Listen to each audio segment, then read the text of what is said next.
Baik, Bapak, Ibu, dan saudara-saudari sedama, marilah kita bersama-sama melakukan sikap anjali, kita mengagungkan nama agung dari guru kita.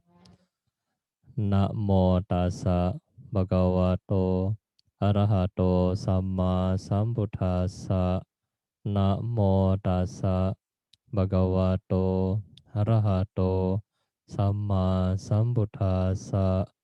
Namo tassa bhagavato arahato sama sambuddhassa. Kalena dhamma sakaca, kalena dhamma savanang, etang manggalang muttamang di.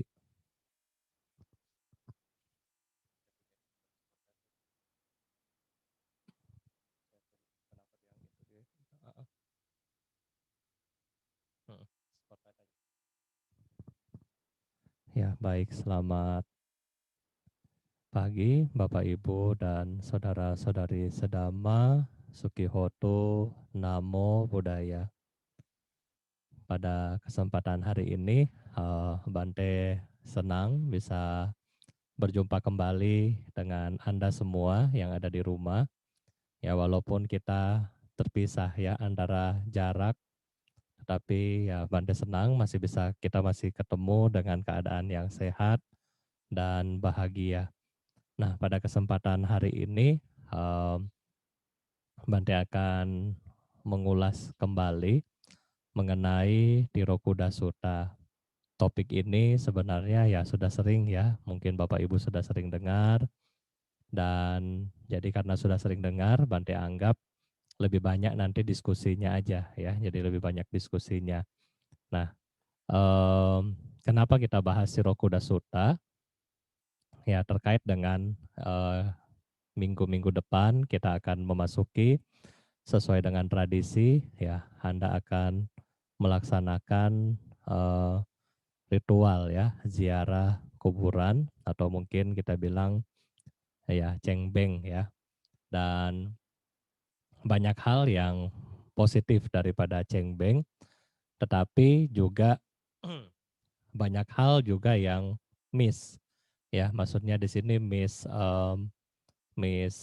persepsi mengenai cengbeng ya. Jadi bagaimana dari sisi agama Buddha kita melihat tradisi ini, apakah mungkin bisa dilanjutkan atau mungkin tidak dilanjutkan ya, dan bagaimana dari segi sutta khususnya yang membahas tradisi ini ya. Jadi kita akan membahas kurang lebih seperti ini Bapak Ibu, dan kita mulai daripada Tirokuda Sutta dulu, di mana Tirokuda Sutta ini juga dibabarkan terkait dengan pelimpahan jasa kepada sanak keluarga yang telah meninggal. Di sini dikatakan daripada waktu Buddha hidup, bukan Buddha Gautama, tetapi Buddha sebelumnya ya. 3 Buddha sebelumnya, yaitu Buddha Pusa, ketika beliau hidup, di situ beliau sebagai seorang pangeran juga, dan juga beliau waktu itu tinggal di istana bersama orang tuanya, sang raja. Dan semua kebutuhan Buddha waktu itu dipenuhi oleh sang raja. Suatu saat, kakak beradik daripada Buddha, para pangeran, mereka bilang, wah kalau begini raja monopoli, ya semua karma baik diambil oleh raja. Kita nggak dapat karma baik, masyarakat nggak dapat karma baik, karena ya yang melayani semua kebutuhan Buddha hanya raja. Nah oleh karena itulah 3 kakak adik dari Buddha Pusa, kemudian mereka berpikir, bagaimana caranya biar kita bisa ya memiliki kesempatan, membuka kesempatan kepada orang-orang untuk berbuat baik. Jadi Bapak Ibu, kita bayangkan ya, Buddha hanya dimonopoli oleh raja, yang lain nggak boleh urus Buddha, hanya sang raja. Jadi semua orang tidak memiliki kesempatan untuk berbuat baik. Ya, coba kalau kita merasakan seperti itu ya. feel-nya bagaimana? Mungkin seperti Buddha itu misalnya ada di Jakarta, kemudian yang boleh ketemu, kita nggak boleh ketemu. Ya, kita sebagai umat Buddha nggak boleh ketemu. Yang ketemu cuman satu orang doang. Ya, jadi feel-nya kita nggak bisa berbuat baik ya seperti itu. Nah, kemudian para pangeran berencana, oke, kita mesti minta reward sama raja, tetapi kita harus bikin caranya bagaimana. Singkat cerita, mereka bikin pemberontakan ya. Ada perang kecil di kampung dan kemudian tiga pangeran ini datang ke kampung menyelamatkan istilahnya dan berhasil menumpas pemberontakan. Nah, ketika mereka menghadap raja, raja bertanya, "Wahai para pangeran, hadiah apa yang kamu mau?" "Oh, kami mau melayani Buddha." "Selama berapa lama?" "3 tahun." Raja langsung bilang, "Gak bisa." Turun sampai akhirnya hanya bisa satu masa wasa, yaitu berapa lama? 3 bulan boleh melayani Buddha. Sisanya tetap dimonopoli oleh sang raja. Nah, kemudian Bapak Ibu, setelah ya udahlah dapat 3 bulan kesempatan, mereka menggunakan kesempatan itu sebaik-baiknya. Mulai membuat masalah, tempat makan dan seterusnya, ya kuti dan seterusnya. Kemudian para pangeran beserta pengikutnya, ya mereka kemudian menunjuk, ada yang jadi bendahara, ada yang jadi bagian penerimaan dana makan, dan seterusnya. Sehingga siapapun yang ingin berdana kepada Buddha dipersilahkan. Nah, kesempatan 3 bulan dimulai. Ya, para umat, upasaka-upasika, mereka sangat senang bisa ketemu langsung dengan Buddha dan bisa berbuat baik. Nah, mereka juga memberikan persembahan dan seterusnya yang begitu banyak sekali kepada Buddha. Kemudian setelah persembahan yang banyak, ada beberapa orang ya, namanya kalau misalnya di dalam satu komunitas belum tentu ya sudah punya kesempatan yang baik pun, tetapi kadang-kadang suka dilewatkan. Nah, sama di dalam komunitas ini ada juga ya sekelompok orang, mereka merasa, ah Buddha kan sudah banyak tuh makanannya. Ngapain lagi dikasih makan yang begitu banyak, ya kan? Kan Buddha makannya paling satu piring, nggak banyak-banyak. Jadi ngapain lagi kasih banyak-banyak, ini orang berdana sampai berapa banyak begitu ya. Nah, sama mereka, mereka kemudian makan makanan ini ya. Jadi istilahnya sebelum kasih ke Buddha melalui mereka dulu ya. Nah, mereka kemudian makan, sisanya baru dikasih ke Buddha. Kejadian ini berulang ya, sekian selama hampir satu wasa itu. Kemudian di akhir masa wasa, mereka kemudian merasa ya mungkin ketahuan, jengkel, marah, mereka membakar tempat makan ya, dibilang tempat makan yang biasa Buddha gunakan. Nah, setelah kejadian itu, kemudian Buddha kembali kepada raja dan memasuki parinibbana.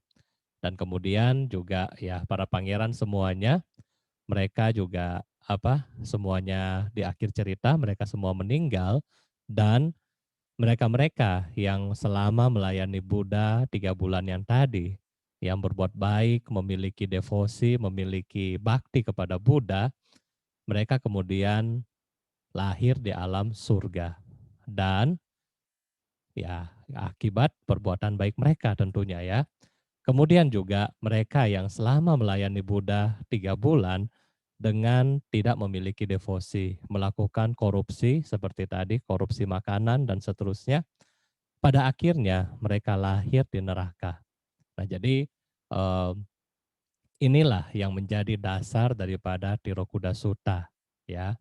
Mereka lahir di neraka, kemudian mereka menunggu untuk waktu yang sangat-sangat lama. Setelah masa Buddha Pusa selesai, masuk ke dalam beberapa kalpa berikutnya, kemudian muncullah salah satu Buddha, Bante lupa nama Buddhanya. Di kesempatan Buddha yang ini, sanak keluarga mereka ya yang memiliki hubungan karma dengan makhluk-makhluk di neraka tadi, kemudian melakukan dana juga kepada Buddha. Setelah melakukan dana kepada Buddha, pelimpahan jasa, kemudian kalau nggak salah Buddha Kasapa, Bante lupa namanya ya. Buddha bilang, maaf, leluhur Anda sekarang ada di alam neraka. Dan kali ini mereka hanya bisa naik satu tingkat, yaitu alam peta. Ya, jadi dari neraka mereka naik satu tingkat, lebih baik sedikit ya, alam neraka. Akibat perbuatan baik yang Anda lakukan hari ini. Nah, kemudian kenapa begitu? Karena melakukan karma yang berat di masa lampau. Nah, setelah itu Bapak Ibu, Buddha juga berpesan nanti ya, nanti di masa mendatang di zaman Buddha Gotama di kalpa-kalpa mendatang ada yang namanya Raja Bimbisara, penguasa Magadha. Dialah yang akan menyelamatkan kalian para makhluk peta. Wah, jadi berapa senang ya, dia sudah lama sekali di neraka, kemudian dia lahir di zaman Buddha Kasapa, kita bilang, Bante lupa nama pastinya. Dia juga bahagia di situ dan mau menunggu lagi untuk Raja Bimbisara di zaman Buddha Gotama, Buddha Sakyamuni. Jadi di zaman Buddha Sakyamuni lah kemudian em, Raja Bimbisara ya, dia ketemu dengan Buddha. Sebelum dia ketemu dengan Buddha, dia masih ketemu dengan Pertapa Siddhartha. Waktu itu dia mohon kepada Pertapa Siddhartha untuk sudahlah, kamu nggak usah mencapai kebudaan ya, kamu tinggal di sini aja, maka istana saya, kerajaan saya bagi dua ya, kerajaan Magadha. Kamu jadi wakil raja, mau nggak? Tetapi waktu itu Pertapa Siddhartha, dia belum jadi Buddha. Dia bilang, maaf Raja, saya harus mencari obat untuk orang tua, sakit, dan mati. Oleh karena itulah, Siddhartha kemudian pergi ke bawah pohon Bodhi, Uruwela selama 6 tahun, kemudian ke pohon Bodhi, dan mencapai Buddha. Tetapi ketika pertama kali Pertapa Siddhartha ketemu Raja Bimbisara memohon, oke, kalau kamu mau pergi boleh, tetapi tolong ketika kamu sudah menemukan obat, ya, sudah mencapai pencerahan, tolong kembali ke sini, ke Magadha. Oke, nah setelah itu, setelah Buddha mencapai kebudaan, dia kembali ke Magadha dan kemudian Raja Bimbisara berdana untuk pertama kalinya. Jadi di dalam berdana itu, Raja Bimbisara memberikan dana makanan. Ya, kemudian ketika dia berdana makanan, Raja Bimbisara lupa. Ya, di dalam pikiran ketika dia berdana, dia ingat, nanti malam Buddha tidur di mana ya? Ya, mikirin itu ya. Pada akhirnya dia lupa melakukan pelimpahan jasa. Akhirnya makhluk yang sudah menderita selama 3 zaman Buddha, kira-kira menurut Bapak Ibu marah atau gimana gitu ya. Kalau seperti Anda dikasih PHP gitu ya, Anda sudah menunggu selama 3 zaman Buddha itu berapa mungkin berapa miliar tahun itu dari neraka masuk ke alam peta, sudah tunggu bahagia, oh itu Raja Bimbisara mau kasih pelimpahan jasa ke kita. Ternyata di saat itu Bimbisara malah lupa melakukan pelimpahan jasa dan malah berpikir nanti malam Buddha mau tinggal di mana. Dengan rasa kecewa, mungkin orang bilang sekarang dongkol ya, kesel. Ya makhluk-makhluk ini kemudian marah ya. Malam hari ketika Bimbisara tidur, mereka datang di istana ya, mengganggu. Ya, mengganggu. Makhluk-makhluk ini datang mengganggu. Ada yang badannya mungkin setinggi pohon kelapa, tetapi bekas kebakar begitu karena sekian miliar tahun gak dapat makanan. Ada yang badannya begitu besar dan seterusnya ya, macam-macam. Dengan kondisi-kondisi yang sangat-sangat mengerikan. Mereka datang ke istana dan kemudian membuat suara dan menakutkan Raja Bimbisara. Besok paginya Raja Bimbisara yang begitu takut, dia ketemu ke Buddha. Dia bilang, Sang Buddha, selama hidup nggak pernah melihat hantu seperti itu banyak ya. Tetapi aneh, ketika ketemu Buddha kemarin, saya setelah berdana kepada Buddha, malah ini muncul semua. Oh, Sang Buddha bilang, iya Raja yang mulia, itu adalah leluhur kamu. Mereka sudah menunggu Anda selama berkalpa-kalpa, ya mungkin miliaran tahun, untuk mendapatkan pelimpahan jasa dari kamu sehingga mereka dapat terlahir di alam yang lebih baik. Nah, kemudian Raja Bimbisara bilang, terus apa yang harus saya lakukan? Oke, yang kamu harus lakukan adalah kamu melakukan pelimpahan jasa. Besok kamu mengundang Buddha dan para biku, kemudian berdana makanan seperti kemarin. Ya, oke. Nah, besoknya kemudian Sang Buddha dan para Arya Sangga waktu itu mereka pergi ke istana dan di sana dengan kekuatan eh, batin daripada Buddha, Buddha menampakkan semua makhluk yang datang semalam di tempat Raja Bimbisara. Semua mereka muncul, semua pelayan istana, semua pejabat takut melihat hantu yang begitu banyak. Dan setelah itu upacara atau kita bilang berdana makan dimulai ya. Nah, ketika sang raja berdana air minum kepada Buddha, setelah Buddha terima sekilas Bapak Ibu ya, tadi yang makhluknya begitu gosong seperti bekas kebakar dan seterusnya, tiba-tiba setelah Buddha menerima air minum tersebut, tiba-tiba badan dari makhluk itu langsung bersih ya, langsung bersih. Tadinya hitam gosong jadi putih ya, jadi bersih. Kemudian ketika Raja Bimbisara berdana bubur kepada Buddha, kemudian seketika makhluk-makhluk tadi yang badannya begitu kurus, tiba-tiba badannya jadi yang bagus, ya, jadi badannya yang bagus dan seterusnya. Dan setelah Raja Bimbisara berdana jubah kepada Buddha, kemudian tadi makhluk yang badannya telanjang, kemudian berubah menjadi mereka yang memiliki pakaian-pakaian surgawi.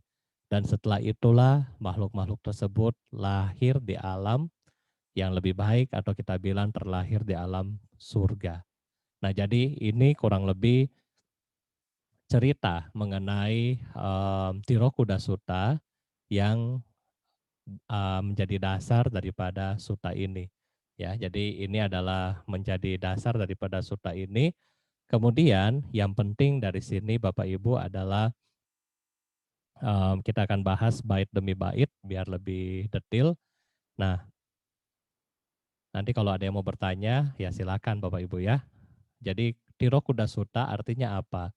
Di balik dinding ya, sutanya Tirokuda di balik dinding. Jadi kalau misalnya di balik dinding ada yang nangis, di balik pintu, ya itu hati-hati ya. Mungkin mungkin itu. Karena kenapa? Di sini Buddha bilang, di balik dinding mereka berdiri dan menunggu ya. Juga di perempatan atau pertigaan jalan. Makanya kadang-kadang dibilang kalau pertigaan jalan itu suka sering kecelakaan gitu ya. Mereka kembali ke rumah-rumah yang telah mereka huni. Ya, jadi mereka yang sudah meninggal karena kemelekatan mereka, mereka lahir kembali kepada di rumah-rumah yang pernah mereka huni.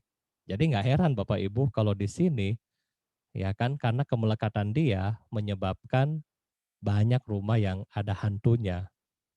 Kenapa? Ya memang dia dulu tinggal di situ. Iya kan? Contoh, ketika kita pindah rumah ya, contoh. Ketika kita pindah rumah, mungkin ini lebih enak kalau ke Bapak Ibu ya. Karena kalau biku kan rumahnya banyak dan kita nggak menetap. Kadang-kadang kan pindah-pindah kan sesuai tugas. Jadi kita nggak menetap satu tempat. Nah, tetapi kalau Bapak Ibu mungkin yang sudah menetap di rumah selama 10 tahun, ya, kemudian pindah ke apartemen misalnya, rasanya bagaimana? Aduh, sayang ya, ini rumah kenangan dengan sweet memories. Ya sama, orang yang melekat sama rumahnya, ketika dia belum belajar dhamma yang kuat, maka ketika dia meninggal, dia ingat, waduh rumah saya yang begitu bagus, mewah, dan seterusnya, dia ingat sehingga dia kembali lagi ke rumahnya dan menjadi penunggu di situ. Nah ini karena kemelekatan ya. Namun, jika diadakan pesta besar dengan sesajian makanan dan minuman yang begitu banyak, tak seorang pun yang mengingat makhluk-makhluk itu akibat dari perbuatan mereka di masa lampau. Kenapa para sanak keluarga melupakan makhluk-makhluk itu, para mendiang atau leluhurnya? Karena kembali lagi pada karma, perbuatan dari si makhluk itu ketika mereka masih hidup. Mbak kasih contoh kepada Bapak Ibu. Kalau misalnya contoh Sefira ya, pemimpin kebaktian ulang tahun. Kira-kira Sefira ini akan ngundang teman yang suka bikin dia bahagia, ya teman dekat, atau teman yang suka bikin dia menderita. Yang bikin senang lah Bante. Ya bikin senang tentunya dong ya, kita akan ingat. Iya. Nah jadi sama, kenapa kita nggak ingat leluhur-leluhur kita atau makhluk-makhluk ini? Ya karena perbuatan mereka sendiri yang bikin kita kesel untuk ingat dia ya. Jadi kita nggak ingat. Nah, namun Bapak Ibu, demikianlah mereka ya. Mereka di sini adalah Anda, kita semua yang hatinya penuh welas asih karena mungkin kita semua sudah mempelajari Dhamma, jadi muncul cinta kasih di situ, melimpahkan kepada sanak keluarga yang telah meninggal persembahan makanan dan minuman dengan tulus ya, yang terbaik dan sesuai dengan saat ini. Nah, kita lihat kembali kontekstualnya adalah kita yang memiliki cinta kasih. Berarti ini adalah umat Buddha yang tahu kata nyu, kata wedi, yang tahu apa jasa-jasa dari para mendiang kepada dirinya dan ingin membalas jasa-jasa tersebut kepada yang telah meninggal. Nah, mereka kemudian memberikan persembahan berupa makanan, minuman yang dengan tulus ya, dan yang terbaik dan sesuai untuk saat ini. Di sini ada kata-kata tulus, terbaik, dan sesuai dengan saat ini. Berarti persembahan-persembahan yang kita berikan kepada para leluhur kita untuk digunakan pelimpahan jasa harus tulus dari kita, ya. Jangan ketika Anda melakukan dana kemudian Anda nggak tulus, ya itu juga apa ya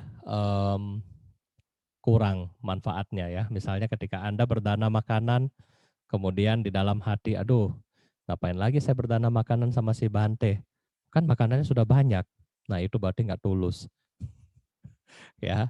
Kemudian yang terbaik dan sesuai dengan saat ini. Maksudnya di sini adalah yang sesuai dengan kemampuan kita berdana ya, bukan persembahan yang begitu banyak, bukan, tetapi yang sesuai dengan budget kita, yang sesuai dengan ya kondisi kita saat ini. Kalau misalnya kondisi kita lagi bagus sebelum pandemi, ya Anda contoh bisa berdana 10, ya silakan. Nah sekarang Bante, lagi pandemi, saya nggak bisa dana 10 lagi gimana? Boleh berdana 1. Nah itu contoh ya, jadi kita berdana yang terbaik dan sesuai dengan saat ini. Nah kemudian ketika kita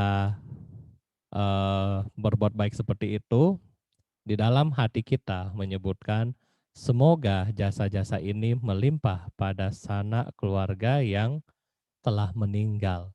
Jadi ketika kita melakukan upacara pelimpahan jasa, fokus. Jangan seperti Bimbisara kemarin ya. Dia pertama itu salah fokus. Pada akhirnya malamnya didatangin makhluk peta. Nah jadi Bapak Ibu kita juga ketika kita melakukan pelimpahan jasa, kita kudu fokus ya. Kalau kita nggak fokus, ya berarti pelimpahan jasa yang kita lakukan kurang bermanfaat. Ya, apakah Anda lakukan secara online atau offline, itu sama aja. Yang penting fokus. Karena banyak kali Bante lihat zaman sekarang apalagi ya, ketika dana makanan bisa ini, selfie duluan. Ketika dana makanan, foto buat masukin di Instagram. Ketika dana makanan, live di Facebook. Ketika dana makanan, untung belum ada yang masukin TikTok ya. Jadi ketika kita berbuat baik, dana makanan ataupun apapun yang Anda lakukan untuk kegiatan pelimpahan jasa harus fokus ya. Jadi kalau misalnya Anda melakukan perbuatan baik nggak fokus, para leluhur cari Anda, ya salah sendiri ya. Bante Dhamma Wudhu sudah kasih tahu di awal soalnya. Kemudian Bapak Ibu, ketika Anda melakukan upacara pelimpahan jasa, maka para sanak keluarga yang menjadi makhluk peta ini, yang datang di situ, kemudian mereka akan merasa berbahagia, bergembira, ya atas persembahan baik makanan, minuman, dan jasa kebajikan yang mereka terima. Dan karena mereka adalah saudara kita sendiri, ya memiliki hubungan karma dengan kita sendiri, mereka akan mendoakan kita. Semoga sanak keluargaku panjang usia, sebab karena merekalah kami menerima persembahan ini. Nah, jadi para makhluk peta pun turut mendoakan Anda ya, supaya apa? Anda tetap berbuat baik untuk mereka, ya. Nah, kemudian di sini untuk persembahan yang kami terima, si pemberi akan menerima buah dari perbuatan mereka. Jadi Bapak Ibu, ketika kita melakukan pelimpahan jasa, kita nggak usah takut. Aduh Bante, saya berbuat baik seminggu sekali ke wihara. Kalau ingat, terus Bante suruh pelimpahan jasa. Habis dong karma baik saya. Bukan. Di sini dibilang, si pemberi akan menerima buah dari perbuatan mereka. Artinya apa? Anda tetap mendapat kebajikan Anda sendiri. Sedangkan makhluk peta yang tadi, mereka hanya merasakan kebahagiaan. Ya, jadi ini kita harus pahami bahwa siapapun yang berbuat, dia yang akan mendapatkan.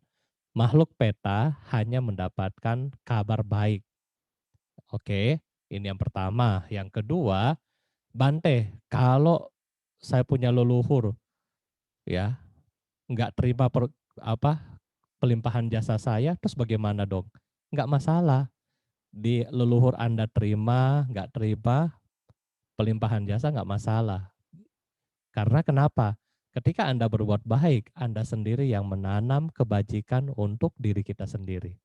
Ya, oke. Selanjutnya, karena di alam peta tidak ada pertanian, perkebunan, juga tidak ada peternakan, tidak ada perdagangan, pertukaran uang emas. Maka sanak keluarga yang menjadi makhluk peta hidup atas limpahan jasa dari sini. Nah, jadi di sana nggak ada apa-apa Bapak Ibu ya. Kalau selalu digambarkan alam peta itu seperti mereka-mereka yang hidup di gurun, ya padangnya tandus. Kalau misalnya kita lihat beberapa teks seperti Jewel Ornament of Liberation atau Liberation in Our Hand atau Lamrim, ketika Anda baca mengenai alam peta, digambarkan selalu seperti mereka yang hidup di padang gurun. Nggak ada apa-apa, pohon pun nggak hidup, air pun susah. Ya, mereka hanya hidup seperti di padang gurun yang gersang, nggak punya apa-apa di situ. Ya, baju pun susah untuk dapat. Nah, jadi makhluk peta ini mereka mendapatkan kehidupan, mereka mendapatkan kebahagiaan dari kita di sini, di alam manusia. Kemudian seperti air terjun dan seterusnya. Nah, jadi seperti air terjun yang mengalir ketika itu para biku sebelum melakukan pelimpahan jasa selalu membacakan Ya'tha wariwaha paripurenti sagarang. Ini artinya seperti air terjun yang mengalir turun ya ke lembah yang ngarai. Sama. Demikian juga karma baik yang dilakukan di alam manusia ini turun ke seluruh alam peta yang membuat mereka bahagia. Nah, ketika kita melakukan pelimpahan jasa, bisa juga Bapak Ibu memikirkan, ia banyak memberi kepadaku. Ia telah bekerja untukku, ia adalah kekasihku, saudaraku. Ya, jadi dengan cara inilah kita mengenang mereka-mereka yang telah meninggal. Oke, ini adalah caranya Bapak Ibu ya. Jadi ketika kita melakukan sesi penuangan air, nah Bapak Ibu berpikir seperti itu, atau ketika para biku mulai membacakan Ya Tawariwaha, kita mengenang si almarhum dengan yang baik-baik ya.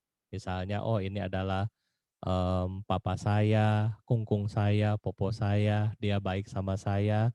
Semoga jasa ini melimpah kepada dia, semoga popo berbahagia. Ini contoh ya. Di sini Buddha bilang, bukan dengan tetesan air mata. Jadi bukan juga semua ratap tangis, bukan pula semua jenis berkabung dapat menolong mereka yang telah meninggal dunia.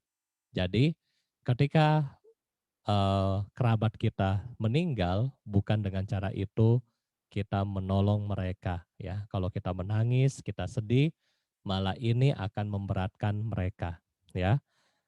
Tetapi persembahan jasa yang diberikan kepada sangga atas nama mereka dapat menolong mereka dalam waktu yang lama di masa datang maupun di masa sekarang. Jadi, salah satu cara untuk menolong mereka adalah dengan memberikan persembahan jasa ya, jasa kebajikan kepada sangga. Ya, Bapak Ibu bisa melakukan jenis-jenis dana kepada sangga atas nama yang meninggal. Nah, inilah yang dapat menolong mereka di dalam jangka waktu yang lama. Kenapa Bante begitu? Sangha minimal 4 biku. Ya, minimal 4 biku, dan kemudian sangha ini adalah penerus ajaran Buddha. Jadi kalau Anda mensupport sangha, otomatis kebajikan yang ditanam di sini bisa berkembang lama, ya, bisa bertahan bahkan berkembang lama. Nah, itulah yang dikatakan bisa menolong mereka di masa sekarang maupun di masa mendatang. Nah, jadi inilah Tirokuda Sutta yang kira-kira kita bahas pada hari ini. Nah, semoga Bapak Ibu dapat pemahaman yang baru. Kalau mungkin dari penjelasan Bante ada yang kurang jelas, ya silakan Anda bertanya. Terima kasih.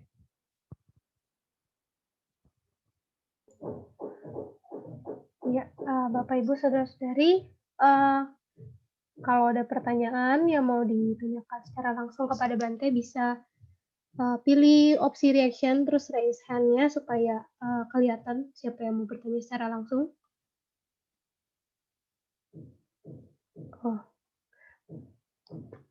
Bante ini ada pertanyaan yang masuk dulu secara tertulis, apa mau saya bacakan dulu? Ya. Oke, Namo Buddhaya Bante, selamat pagi. Tadi sempat disampaikan oleh Bante agar kita melakukan pelimpahan jasa kepada leluhur kita. Normalnya, kita sebagai manusia hanya mengenal 2 generasi di atas kita, yaitu orang tua dan kakek nenek. Buyut terkadang tidak semua orang cukup beruntung untuk mengenal. Saya pribadi tidak mengenal generasi di atas kakek nenek saya. Apa yang perlu saya ucapkan ketika berdana agar pelimpahan jasa bisa ditujukan kepada semua leluhur saya? Terima kasih. Ya, jadi ketika kita kita bilang benar, biasanya paling jauh kakek nenek ya. Kalau sudah di atas kakek nenek sudah susah. Apalagi mungkin yang di Jakarta lebih ini ya, lebih cuek. Kalau Bante di daerah masih ada ya. Jadi kalau lihat di altar rumah siap om saya, jadi di rumah om, nah itu masih ada. Jadi ada kungkung saya, baru ada papa dari kungkung, berarti buyut kita masih ada ya, fotonya masih lengkap. Kalau di Jakarta mungkin sudah jarang yang masih lengkap begitu ya. Apa yang harus kita lakukan, Bante? Yang kita harus lakukan adalah kita berniat, bertekad aja. Semoga dengan kebajikan ini melimpah kepada seluruh leluhur, ya, seluruh leluhur dan para makhluk yang memiliki hubungan karma dengan kita. Nah, jadi seluruh leluhur yang kita nggak tahu, jadi kita bilang semua. Dan semua makhluk yang memiliki hubungan sama kita. Misalnya, ketika Anda makan nasi Anda dari pedagang beras ini kemudian mungkin dapat beras dari petani, petani dapat padi dari mungkin lembaga pertanian dan seterusnya. Jadi kita bertekad yang memiliki hubungan karma dengan kami, nah, semoga mereka semua berbahagia. Itu boleh, ya. Oke, terima kasih Bante. Semoga menjawab ya yang kepada memberi pertanyaan. Ada lagi kah yang ingin bertanya mungkin? Sebentar lagi juga ada mau sembahyang buat leluhur ya Bante ya. Dan ketika kita sembahyang leluhur, nah ini mungkin tambahan aja ya. Ketika kita sembahyang leluhur, banyak yang lucu ya. Kadang-kadang waktu Bante masih kecil, kalau Bante lagi pulang Cengbeng ya, karena Cengbeng Bante harus ke Makassar, dari Manado ke Makassar. Wah, di sana ada kuburan opa oma ya di situ. Ketika di kuburan biasanya orang tua kita ya, karena belum memahami dhamma yang begitu baik ya. Mereka sudah agama Buddha tapi belum memahami dhamma dengan baik. Kadang-kadang kan bawa banyak persembahan, ya kan, makanan, ya kan. Apa yang Kungkung suka, misalnya Kungkung suka puding, bawain. Kungkung suka sate, bawain. Suka apa lagi, mie atau apa dibawain. Semua yang disuka kan pasti dibawa. Kemudian ketika sudah sampai di kuburan, apa yang terjadi? Biasanya kita tiam hio, kemudian kita bilang, Kungkung, ya ini ya, ada kue, ada sate, silakan dimakan. Betul nggak? Biasa begitu kan? Iya, iya. Oke, nah setelah hio habis, biasanya persembahan ini pun kita yang makan, Jia Peng An. Nah, ini adalah hal yang kurang kurang pas dari segi kita bilang dari Tirokuda Sutta atau dari segi um, Dhamma. Kenapa? Yang pertama, ketika kita bilang, Kungkung, ayo makan, ya kan? Berarti kita mengkondisikan kungkung kita untuk menjadi penunggu di kuburan situ. Betul nggak? Kita kungkung makan ya, nanti kalau sudah selesai tiam hio, kita sudah makan Ciak Peng An, see you next year. Cengbeng berikutnya. Berarti kita mengkondisikan dia untuk melekat dengan barang-barang ini. Kemudian dia disuruh jadi penunggu di situ. Otomatis kita secara nggak langsung ya mengkondisikan dia di alam peta. Ya kan? Untuk mendapatkan makanan dari kita. Nah itu kan tragis ya. Kalau kita yang sudah mengerti Dhamma, mohon kalaupun mau cengbeng nggak apa-apa. Tiam hio, selesai. Ya sudah. Tiam hio bagaimana dong Bante sekarang?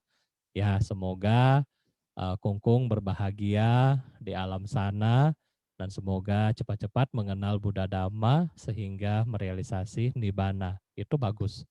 Ya, itu boleh doa yang begitu. Ya, jadi jangan lagi Kungkung, ini sate loh paling enak dimakan ya. Ini bakmi, Kungkung kan suka bakmi, ini makan. Ini kue nih, saya bikin dari tadi pagi, Kungkung makan ya. Jangan seperti itu ya. Kenapa? Kalaupun Kungkungnya makan, contoh, Anda bawa sate 10 tusuk. Begitu Anda tiam hio, satenya kurang 3 tusuk. Bagaimana? Pasti juga Anda kabur. Kabur kan? Padahal tadi suruh kungkungnya makan. Sekarang satenya kurang, Anda juga kabur, takut. Nah itu. Jadi ini ya yang kedua. Yang ketiga, kenapa Bante bilang kita membuat mereka tambah melekat? Iya, kadang-kadang Bante bilang, Kungkung tuh mati gara-gara kenapa? Meninggalnya karena apa? Sakit, sakit apa? Kolesterol. Itu sate, lemaknya banyak, kasih makan lagi. Ya itu ya. Nah, jadi ini yang apa, yang agak kurang pas, tapi boleh kita bikin seperti ini adalah boleh, tetapi yang seperti tadi jangan ya, jangan suruh dia makan dan seterusnya, jangan. Ya, ini yang biasa buat cengbeng. Dan yang terakhir, ketika kita sudah selesai, makanan yang tadi bisa kita danakan kepada orang-orang yang bersih-bersih di kuburan. Jadi kita kan berbuat baik. Kalau kita dalam agama Buddha, kita berdana, berarti kan kita sudah kasih. Kita nggak boleh ambil lagi. Ya, kita nggak boleh ambil lagi. Jangan kita lagi yang makan. Karena kan kita sudah berdana atas nama kungkung. Berarti makanan-makanan ini, buah-buah ini kita serahkan kepada mereka-mereka yang membutuhkan. Itu lebih pas ya. Jadi ini yang pemahaman yang ketika kita mau melakukan upacara atau ritual seperti cengbeng nanti ya. Oke, kalau ada pertanyaan silakan lanjut. Ya, Bante ini ada pertanyaan. Selamat pagi, nama budaya Bante. Izin bertanya, jika cucu melakukan pelimpahan jasa kepada kakek nenek yang berbeda agama, apakah boleh? Dan hal tersebut bisa bermanfaat atau tidak bagi almarhum? Terima kasih, Anumodana. Apakah kalau cucu melakukan pelimpahan jasa, apakah boleh? Tergantung daripada kekuatan fokus dan karma baik daripada yang diperbuat dan yang menerima. Jadi pelimpahan jasa itu Bapak Ibu, terima nggak terima itu tergantung daripada kondisi karma si yang kita bantu.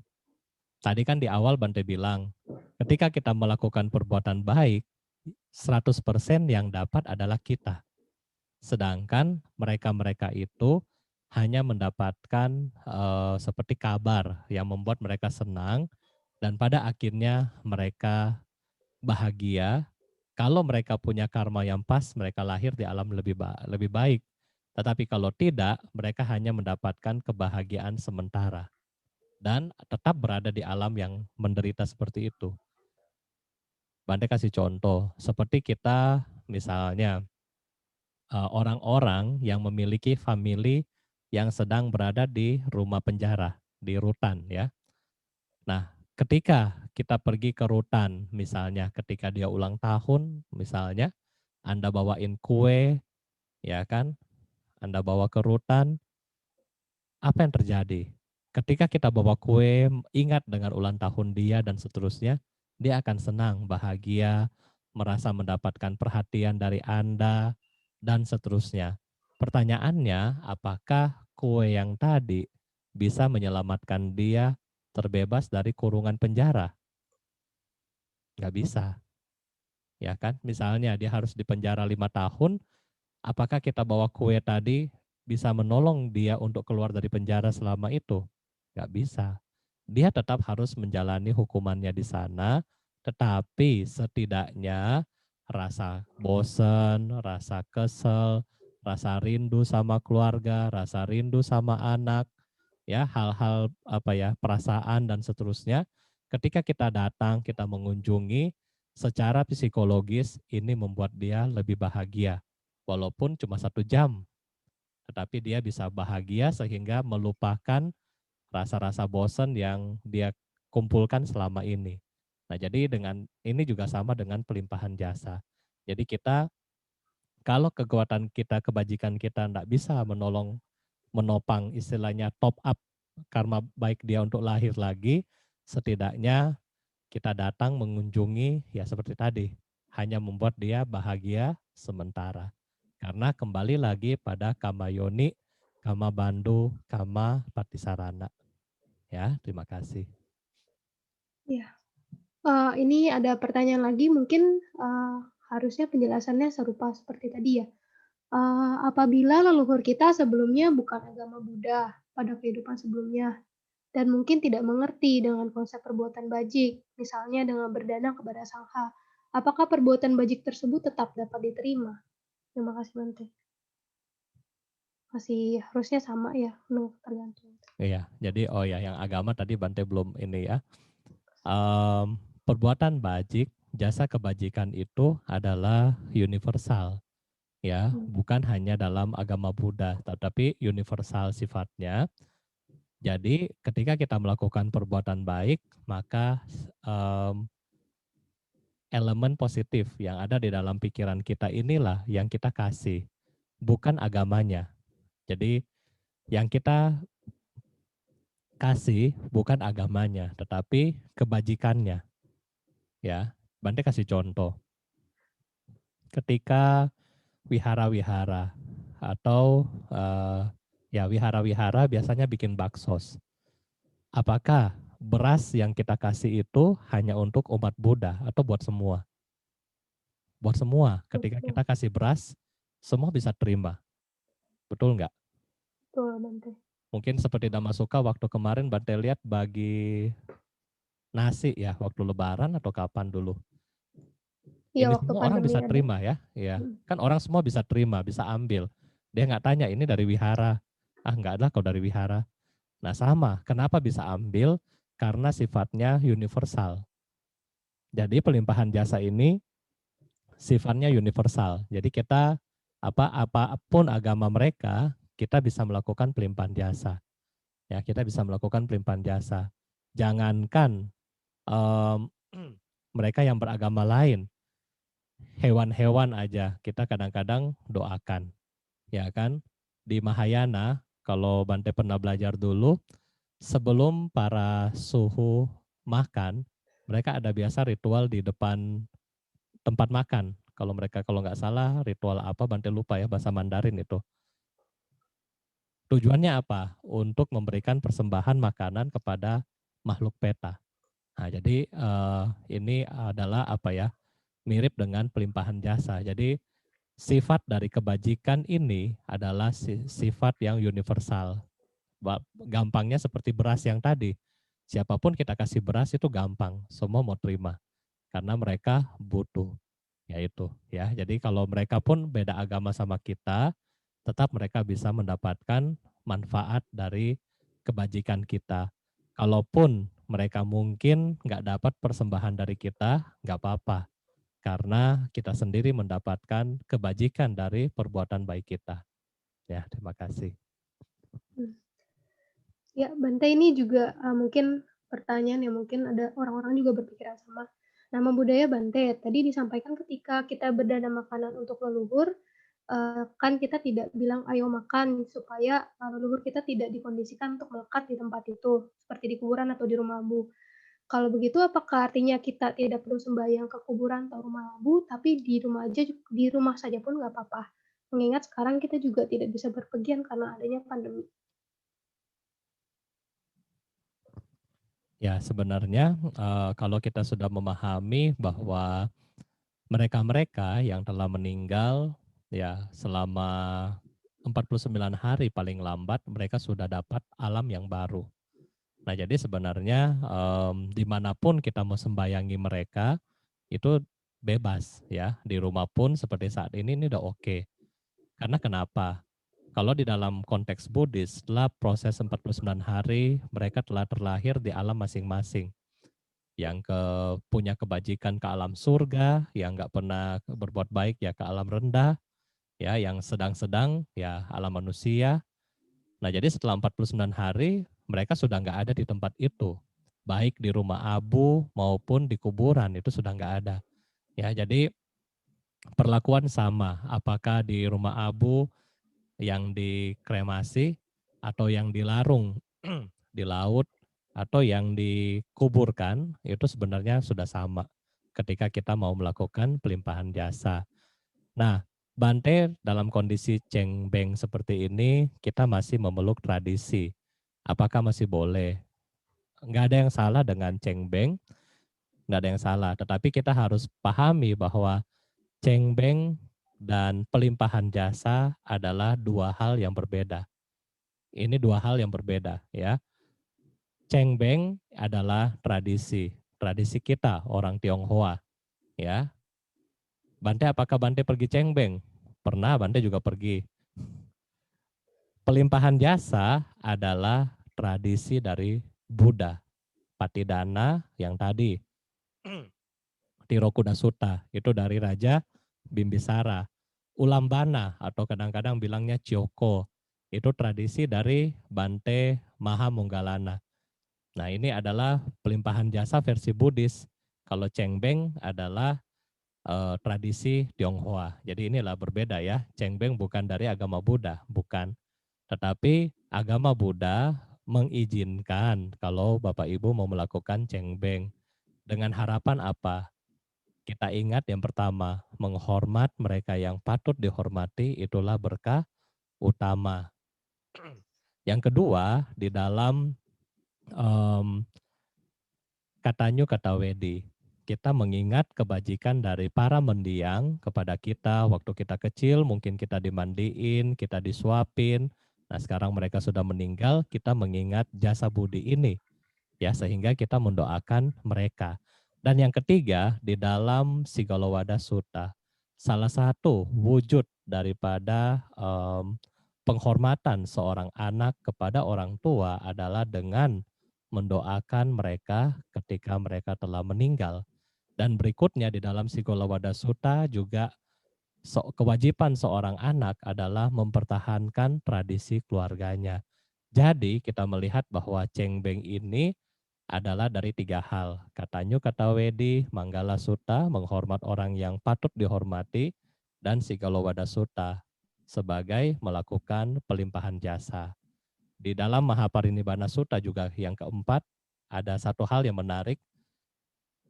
Kalau seluruh masyarakat melakukan doa ya kepada para leluhur secara tradisi, maka ini akan memperkuat wilayah itu secara ekonomi.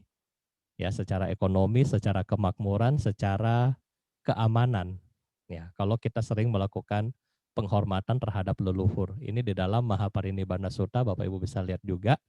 Nah, jadi empat hal ini adalah hal yang baik ya untuk kita melaksanakan cengbeng yang tadi. Jadi itu nggak ada masalah di dalam agama Buddha. Bante di dalam pandemi bagaimana? Boleh kita dari rumah. Kalau kita mungkin masih bisa simpan fotonya, ya Bapak Ibu boleh taruh fotonya, kemudian memberikan persembahan yang seadanya, ya sebisa kita kasih. Nah kemudian sambil mengingat, mungkin kalau ada anak-anak atau ada ya cucu kasih tahu ini loh kungkung, ya kita memberitahu yang positif daripada si kungkung. Ini loh kungkung dulu suka kerja keras, suka beramal, nah sampai kita punya rumah seperti ini. Nah ini adalah cerita yang kita boleh ceritain. Ya jadi jangan ajarin anak atau cucunya, kasih tahu kungkung ya, kungkung datang makan. Beda kan? Kalau kita sudah pahami, oh ini kungkung dulu suka kerja keras dan seterusnya. Jadi kita punya rumah nih sekarang, contoh. Nah itu yang kita ceritakan ya. Oke, terima kasih. Ya, Bante ini mungkin ada move sebentar. Ada pertanyaan dari Facebook, Bante. Kan kita ada live di Facebook juga. Nah, ini bagaimana kita tahu, Bante, apakah para leluhur kita itu membutuhkan pelimpahan jasa atau tidak?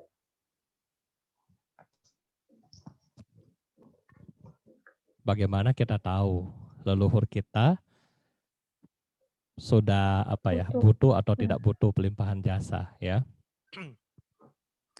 Sama. Di zaman Buddha juga ada seorang brahmana atau seorang pertapa, Bante lupa. Dia juga bertanya kepada Buddha, Buddha, dengan kesaktian saya, ini si pertapa ngomong ke Buddha ya, dengan kesaktian saya melihat mama saya sendiri yang sudah meninggal, sudah lahir di alam surga. Sekarang, untuk apa saya melakukan perbuatan baik dan pelimpahan jasa?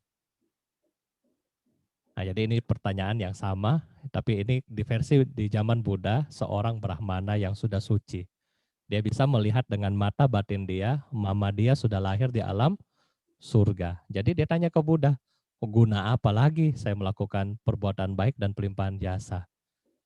Nah, terus Buddha dengan bijaksana bilang, ya memang mamanya kamu sudah lahir di alam surga. Tetapi mama dari kehidupan-kehidupan kamu sebelumnya, ya, makhluk-makhluk yang memiliki hubungan karma dengan kamu di kehidupan-kehidupan sebelumnya, mereka masih ada di alam-alam yang tidak baik. Oleh karena itulah, tetap perlu untuk melakukan pelimpahan jasa. Ya, jadi kita melihat dari cerita ini adalah memang kadang-kadang yang di atas kita ini sudah mencapai atau sudah berbahagia kita bilang. Tetapi kita belum tahu di kehidupan-kehidupan sebelumnya. Banyak makhluk yang memiliki hubungan karma dengan kita yang masih susah, masih menderita. Oleh karena itulah nggak ada ruginya kalau kita melakukan pelimpahan jasa. Ya, nggak ada ruginya. Kenapa? Yang pertama, Bante bilang, kita yang melakukan, kita pasti dapat. Yang kedua, kita bisa menolong orang lain, makhluk lain. Ya, jadi nggak ada ruginya ya bagi kita melakukan pelimpahan jasa. Dan kapan saat untuk kita melakukan pelimpahan jasa? Apakah hanya setahun 2 kali, cengbeng sama bulan 7, citgue? Apakah hanya 2 ini? Enggak. Kita bisa melakukan pelimpahan jasa setiap hari. Setiap PR ya, Bante ingatin lagi ke Anda, Dhamma Suka kan sudah dikasih tahu PR dari 2015 ya. PR yang Bante kasih tahu kepada Anda, itu juga bisa kita lakukan pelimpahan jasa. Ketika Anda berdana, Anda bertekad dengan 1 koin. Anda bertekad, saya hari ini mau berdana untuk wihara Dhamma Suka. Anda taruh di situ, kemudian Anda baca paritanya. Idangwo nyatinang hotu sukita hontu nyatayo. Semoga dengan jasa kebajikan ini melimpah bagi sanak keluarga yang telah meninggal. Semoga mereka berbahagia. Itu sudah pelimpahan jasa. Ya, jadi pelimpahan jasa itu sangat gampang ya. Dari rumah setiap hari Anda bikin, celengan sudah penuh, Anda titip ke Pak Sarwan, taruh di kotak dana. Seperti itu adalah pelimpahan jasa dan bisa dibikin juga tiap hari ya, bukan ketika kita mau cengbeng atau patidana. Ya, terima kasih. Hmm. Uh, ya, Bante, kira-kira ini ada 3 pertanyaan lagi. Masih bisa ya, Bante ya? Ya. Ini selamat siang, Bante Sotihotu. Saya memiliki teman yang sudah meninggal sudah lama sekali. Tapi dalam 1 bulan ini saya kembali mimpi tentang dia sudah 2 kali. Padahal saya tidak pernah memikirkan tentang dia sebelumnya. Nah, apakah dia belum terlahir di alam bahagia? Atau mungkin dia membutuhkan pelimpahan jasa dari keluarga?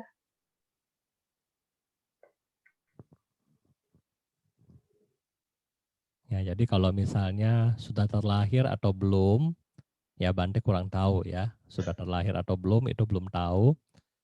Biasanya kalau makhluk itu datang kepada kita bisa tahu dia alam bagus atau tidak bagus dari penampilan ya. Kalau datang dengan penampilan yang bagus, mukanya segar, senyum, ya kan? Nah, berarti dia alamnya bagus. Tetapi kalau dia datang dengan murung, ya kan, kayak orang murung lah ya, murung begitu kayak sedih, ya itu berarti dia di alam yang tidak baik. Apalagi mukanya kayak pucat atau kayak ya jelek lah mukanya, bajunya juga jelek, ya kan, itu berarti dia kurang baik. Nah, jadi kalau kita mengenali dari 2 ini aja ya, dia baik atau tidak baik. Nah, kemudian apakah dia butuh pelimpahan jasa? Ya kalau Bante bilang nggak ada salahnya kita doakan dia, ya nggak ada salahnya. Apakah dia sudah lahir atau belum? Kalau itu Bante nggak tahu. Tetapi nggak ada salahnya bagi kita umat Buddha untuk mendoakan teman-teman kita sendiri. Ya, jadi nggak ada masalah. Ya, terima kasih, Ci. Ya. Oh,